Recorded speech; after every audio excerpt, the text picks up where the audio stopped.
Hi, and if you have any interest in understanding the basics of Python programming, then this is the video for you. Hi, I'm Vivi, and I just finished, the final exam is coming up in like 2 weeks, but in terms of the course, I have finished my computer programming class, my full semester, fall semester class, and it was in Python, and I'm gonna help go through everything that we learned in the class, well, most of what we learned in the class, from what I remember and from what I know for sure we went over, and basically help you guys understand it too if you're getting ready for a midterm or if you're getting ready for your final exam as well. This is not going to be super in-depth. It's going to be more like conceptual and understanding the basic but still very important aspects and things. I have everything laid out here, so I'm not rambling, and let's get into it. I'm gonna have some examples and stuff like that. This is gonna be great. Okay, let's start off with computer hardware versus software, programming language, and computing levels, binary assembly, stuff like that. ASCII, what is Python, what is IDLE, and why Python? So I'm just going to read this. So starting at the foundation, hardware versus software. Hardware is the physical machine, like the CPU, the memory, the disk, the network, and software is the instructions that run on the hardware, like operating systems, applications, and your programs. So another thing that our teacher emphasized was the difference between RAM and ROM, basically saying that RAM is random access memory, which is the memory that is on your computer when you are actively using your computer, right? So like think about it like when a tab saves the data, or when you downloaded a video, you open the video, and then you kind of just like let the video sit on the monitor. That's like RAM. And then when you turn your computer off, or like it goes to sleep and you turn it back on, and it like everything stayed the same, it remembered exactly where you picked up, that would be ROM. Forgot what ROM stands for, but probably random something memory. Okay, so let's move on. So programming languages are how humans express instructions to computers. There are different levels. There's machine code, which is binary, assembly, which is like between closer to binary but not super binary, and then you have high-level languages like Python and Java, which I personally learned Java first, which is a little harder, a little more complex than Python, but learning Java really did help me understand Python more because it's basically the same, just a little bit of syntax variations. I did not learn C++, but I'm sure I will learn it eventually. Binary is the base 2 representation computers use internally. ASCII is a common character encoding that maps characters to numbers. It's easier for computers to understand numbers, so that's why they go from binary to each binary is assigned to a number, and then each specific number is assigned to a character, and yeah. So what is Python?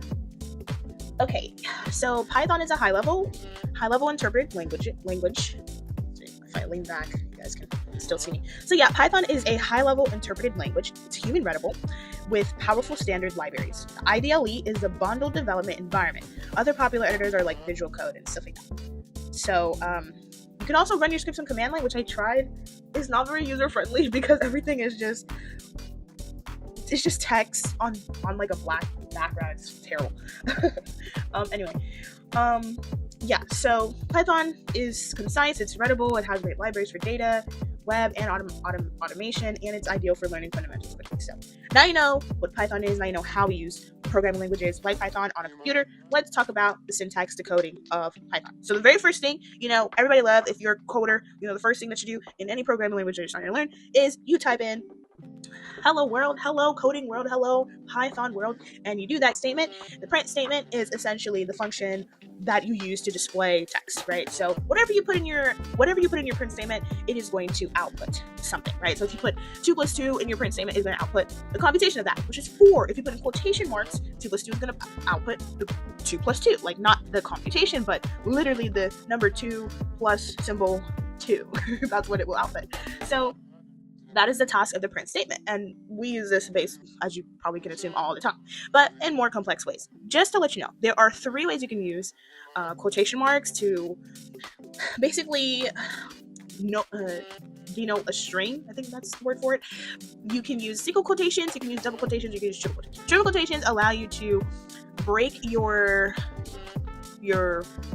statement basically between multiple lines without having to use several other print statements. You can just use one print statement and it will just flow down the line. If you use the double quotations, it makes it easier to let's say you want to output to the user to do something literally or to type something literally, if you use double quotations to output that, you would use a single quotation to show what you wanted to be done literally. And if you use single quotations to output that, then you would use double quotations to tell the user what you want to put literally. And that basically is saying that once you use one type of string or one type of way of telling the print statement, I'm going to now type a string, then it kind of ignores the other one and it prints out literally that quotation mark instead of reading that one as we're starting a new string, if that makes sense. I'm going to try and put examples as I go, because I know I can do it. Okay, so print statements. You can also print out variables. Variables are basically labels. They're basically like a case over a data type, so you don't have like random numbers, random words, random strings, and you're like, what the heck is this? So you put a label over it, or you put a casing over it to show that this is that. So you can have a age variable. Excuse me, you can have a name variable, basically saying, okay, this is a name. Okay, what's under the name? The name is Chicken Bob. Okay, put that back. We're gonna use this name in all of these different places because that's what variables do. Variables are also used so that you can use them all throughout your code, and if you ever wanted to change that variable, you can just change it in one place and then that variable will change everywhere else, because it's like, I guess you can say it's like a container instead of a casing. It's more like a container or a label, right? So that container is going to be the same. It's going to have the same content all throughout the code whenever you use it. Okay, so what can you put in a variable? You can put integers, strings, floats, booleans. You can put that's basically it. All those things in a. You can put statements. You can put, well, obviously not a specific print statement, but you can put like a string statement. Math. You know, you can do that. You can do all those things in there. The only thing that you can even assign a variable to a variable. The only thing that I really wouldn't say you should do with a variable is like, honestly, variables are so like, you can do so much stuff with variables. Just try it out, test it out, figure it out, learn. Okay, but maybe you don't know what it is, maybe you don't know what a float, maybe you don't know what a boolean is. So basically an integer is a number, a whole number with no decimals. A float is anything that has a decimal. Even if it's 3.0, it has a decimal, it's a float. And then a boolean is true or false. Is it true? Is it false? Literally that's it. Is it true? Is it false? And then you would know if it's true or false as a boolean if it has a capital T, capital F. So whenever you use true as a capital T, you can't do that because the computer's like, that's a boolean. That's reserved for boolean. Are you trying to do boolean here or whatever? So you can't do it. Oh yeah, also when it comes to naming variables, you can't start with a number. You can't start with an uppercase letter, I believe, and you also can't start with like a symbol, like a random symbol. I think there may be a few you might be able to use, but I typically use camel case, so that means I always start with a lowercase letter, and then if it's like multiple words, I would just camel case the next word. So if it's like frog name, the F would be lowercase, ROG would also be lowercase, and then name, the N of name would be uppercase. So that's like camel case. That's what I always use, because that's what I used for Java when I was learning Java. Okay, let's also talk about basic math and order of operations. So the order of operations is just like PEMDAS, right? It's the same thing, except we have a couple more. We have integer division, which means that we kind of cut off that decimal, even if we're dividing decimals. And then we also have modulus, which modulus is kind of like, okay, it's kind of like the opposite of division. When you have division, you find, okay, how many times can this equally go into something? The modulus is like, how many times can this equally go into something without having to break it up into like decimals or anything like that? So what is the remainder of that? So if you did something like, if you had 6 modulus 3, how many times can 3 go into 6? Is it 3 modulus 6? How many times can 3 go into 6? And 3 can go into 6 2 times. So what's the remainder? 0, because it can go into there fully. If you did like, how many times can 2 go into 5? 2 can go into 5 2 times. What's the remainder? 1. So that means the answer would have output 1 if you were to put that at like 2 modulus 5 or 5 modulus 2. I think it's 2 modulus 5. So yeah, that's how that works. Okay, so what if you wanted to, in your print statement, put your variable, you wanted to put maybe some math in there, but you also wanted to put some regular text. So this is where it gets a little complicated, because there's a couple of ways to do this. In the beginning, when you're just learning, you want to understand concatenation. Concatenation basically just means merging. So if I were to say there are as a string 2 dogs. I would put in quotation marks. I'd use double quotation mark. Double quotation mark. So print, parenthesis, double quotation mark.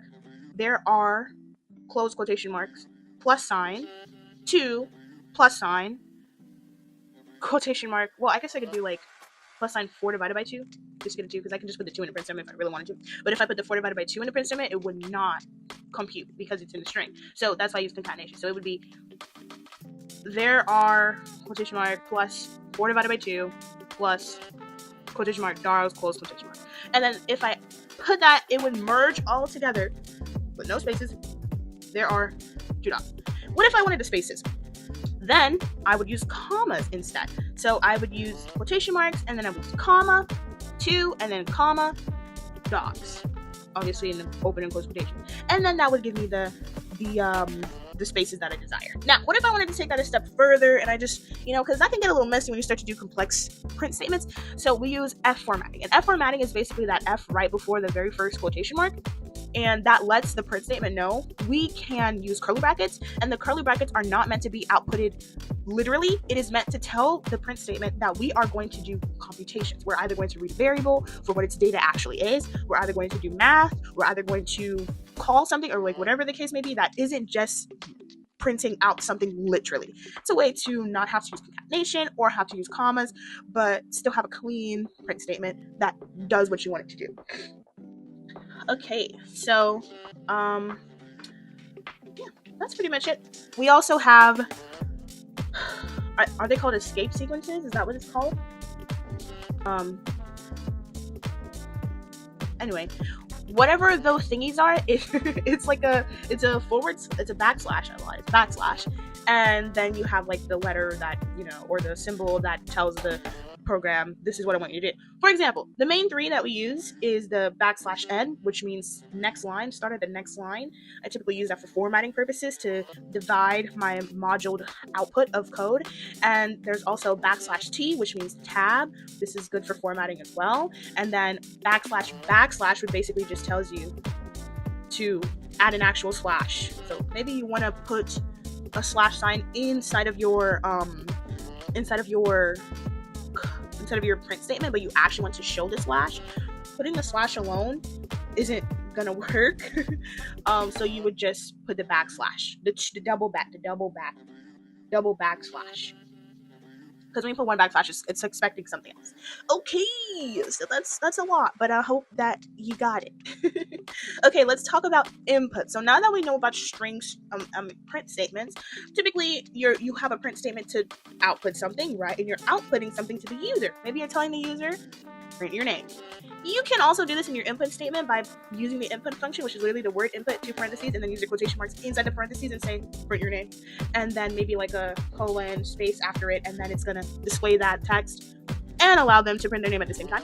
Or you can just say, print your name, and then have the input right after. But that's like an extra step. You don't want to do that. So you can do it all in one. But naturally, we understand the print statement first. Maybe you told them a couple of rules. You told them a couple of stuff. Welcome to my program, blah, blah, blah, blah. Use the print statement. And then you ask them to print their name, right? So let's say that you want to log printing their name. You would say, you would have a variable name equals input. And then you would have the statement you want to put in your input. And then it would save that input. It would save that input to the variable name. That's inputs. Okie dokie. The same stuff that applies in the print statement applies to the input statement too. So if you want to do the F formatting, actually, does it work? I've never tried doing F formatting in an input statement. We're gonna try that right now. So I'm gonna run my IDLE on here real quickies. And the IDLE basically helps you like just do code right off the bat instead of having to type in an actual file, save it, and then run it. On the IDLE, you can just do like quick things just to test things, and then yeah. So can I show this? I think I can. Okay, so this is my computer. Okay, yeah, I can do this. And I'm gonna type input F high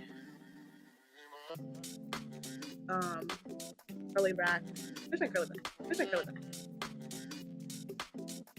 4 divided by 2. Oh, it works! Look! It worked! I did 4 divided by 2, and it output 2.0.